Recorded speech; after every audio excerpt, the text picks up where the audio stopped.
ৰাজ্যত মুখলধাৰ বৰষুণ, red alert জাৰি। অনাগত দুদিনত ৰাজ্যত হ'ব নেৰানেপেৰা বৰষুণ। কেন্দ্ৰীয় বতৰ বিজ্ঞান কেন্দ্ৰৰ সতৰ্কবাণী।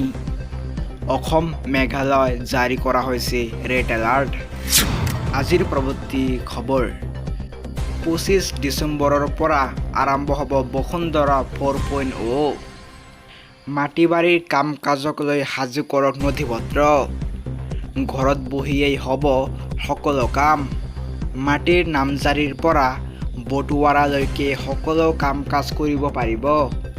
ভূমি সংক্ৰান্তীয় অভাৱ অভিযোগৰ বাবে শীঘ্ৰেই মুকলি হ'ব এটা পৰ্টেল।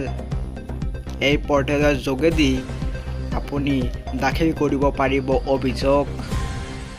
25 ডিচেম্বৰৰ পৰা আৰম্ভ হ'ব বসুন্ধৰা 4.0।